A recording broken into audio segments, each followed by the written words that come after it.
En tant que membre de l'extrême gauche, les copains, je veux vous montrer pourquoi vous devez voter pour moi et à quoi ressemblera votre ville une fois que la gauche aura pris le pouvoir.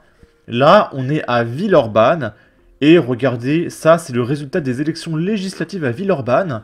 Il y avait un duel entre la France Insoumise NFP et un dissident du Parti Socialiste hors NFP. Donc si tu veux, là, le niveau de gauchisme de la ville est stratosphérique. C'est des combats entre gauchistes aux élections, d'accord? Et du coup, à quoi ressemble la ville de Villeurbanne? On est à Lyon, et vous allez voir les cartes de gauche, c'est absolument merveilleux, les copains, d'accord? Dans cette résidence aux allures paisibles, les habitants vivent un calvaire. Au pied des immeubles, une déchetterie à ciel ouvert. Des poubelles qui débordent, des meubles, les ordures s'entassent jour après jour, avec son lot de conséquences. Ça pue, on a peur d'avoir des cafards du coup derrière forcément. C'est pas agréable quand on reçoit des amis qui viennent et qui voient ça, franchement on n'a pas envie de ça. Eh, moi je suis écolo, je suis de gauche, ok? Et chaque animal a droit au respect. Donc n'insultez pas les cafards, d'accord? On va devoir apprendre à cohabiter avec les cafards, c'est comme ça. À Paris, on apprend bien à cohabiter avec les rats. Eh bien à Lyon, on va cohabiter avec les cafards.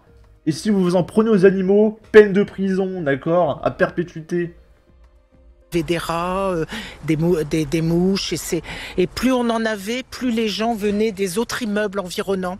Oh, trop mignon, regardez, il y a des mouches autour d'une merde. Oh, regardez, c'est trop mignon. Des autres immeubles environnants. C'était infernal parce que c'était nous les locataires ou propriétaires qui faisions le ménage, quoi. Excédés, les habitants ont alerté la métropole, qui a fini par envoyer un service de nettoyage. Mais ils craignent que les ordures et encombrants envahissent à nouveau leur résidence. Depuis 4 ans, la situation est devenue incontrôlable.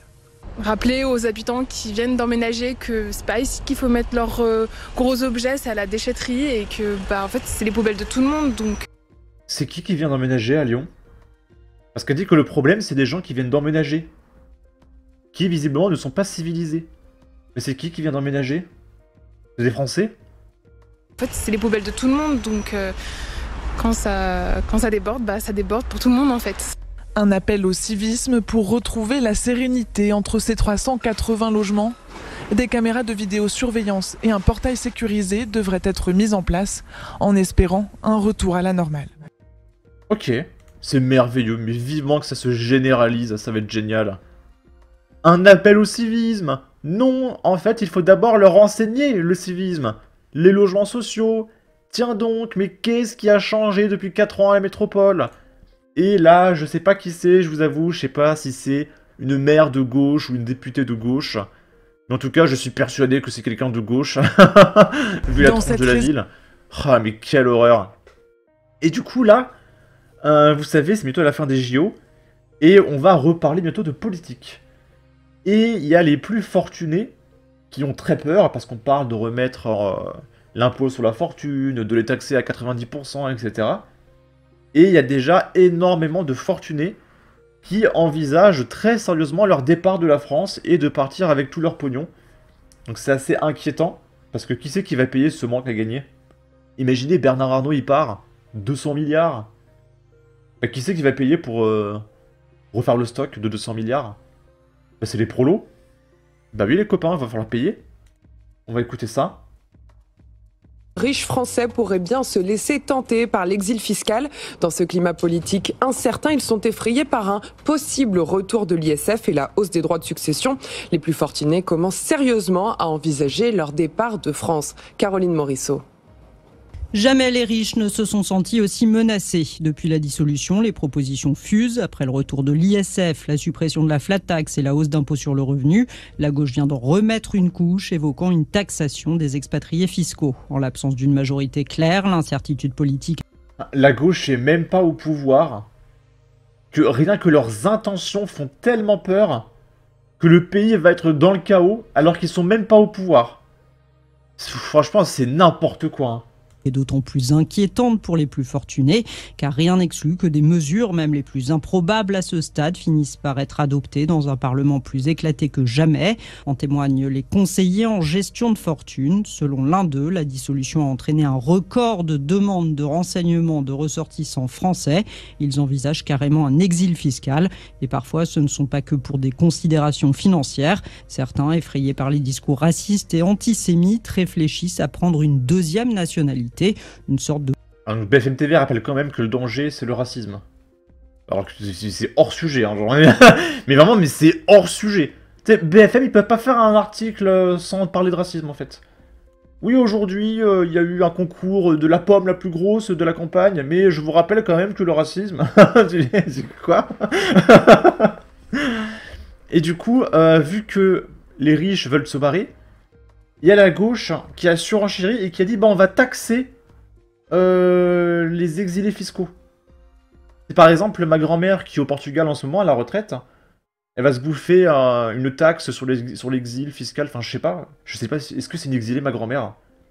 N'hésitez pas à me répondre en commentaire parce que, je sais pas, elle a bossé toute sa vie, elle a sa retraite, après elle fait ce qu'elle veut, enfin je sais pas. En tout cas voilà, ils vont poursuivre les riches jusqu'au bout du monde pour les taxer, c'est génial.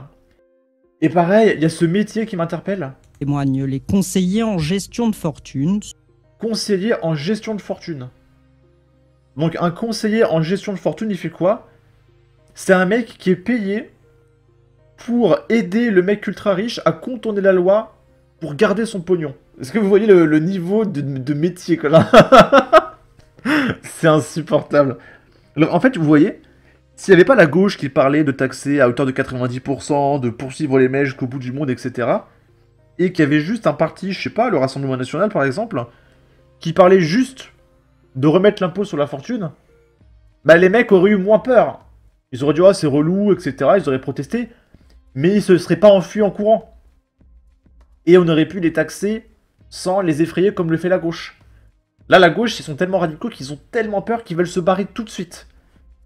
Donc on va même pas avoir le temps de les taxer, on va perdre tout notre pognon, le pays va s'effondrer. Hein.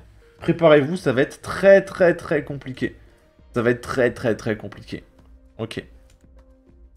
Pendant ce temps, à l'aéroport de Marseille-Provence-Marignane, il y a un mec qui a commis un attentat. Voilà. Il a menacé de se faire sauter avec une bombe. On l'a neutralisé, il avait des armes sur lui, la totale.